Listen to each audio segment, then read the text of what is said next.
In the southern reaches of ancient Bharat, where the forests murmured secrets to the wind and the rivers knew the footsteps of sages, there lived a master sculptor named Varun. His hands shaped gods from stone. Kings sought his blessing. Temples bore his mark like a whisper from the heavens.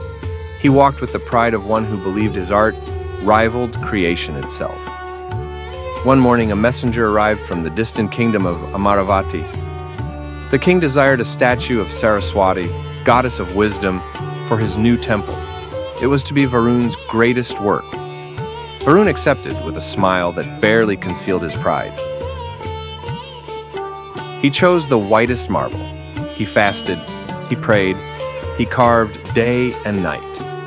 The goddess emerged from the stone, elegant, radiant, flawless. So perfect that the birds grew silent when they saw her. Even the river paused as if to admire. When it was complete, the king himself came to see the statue. He looked long at the sculpture, then said gently, "She is beautiful, but she has no soul." Varun stood stunned. His lips parted to argue, but no words came. The king bowed politely and left. That night, Varun sat before the statue under a banyan tree.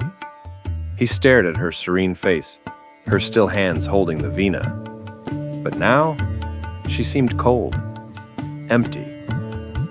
He did not sleep. The next morning, he gathered his tools and walked to the edge of the village, where an old, half-blind potter lived alone.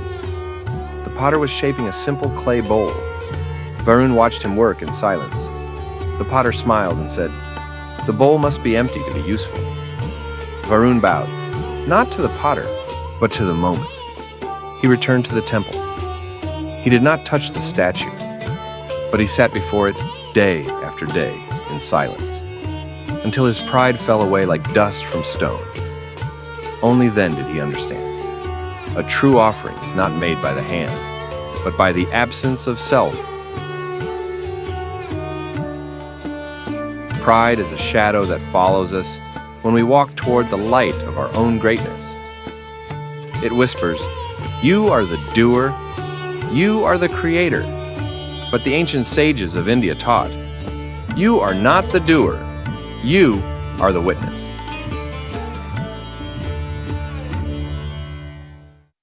In the Bhagavad Gita, Krishna says, "He who sees inaction in action and action in inaction is wise. For even the finest act, if born of ego, is hollow. The self, the Atman, is like a mirror. It reflects all, but clings to none. It is the mountain unmoved by wind, the river that flows without pride in its journey. When we carve our lives with pride, we create forms without souls. But when we empty ourselves of wanting, of praise, of self-importance, then what flows through us is not ours, but the sacred itself. As the potter's bowl must be empty to hold water, so must we be empty to hold wisdom. Sit with this like Varun before the statue. Where in your life does pride speak with your voice? What beauty might arise if you stepped aside? If this story spoke to something quiet within you, you may find peace in the other stories waiting here. Let them meet you where you are. And if the way of the East calls to you, subscribe for more timeless wisdom that flows not from the self, but through it. Until next time, walk gently.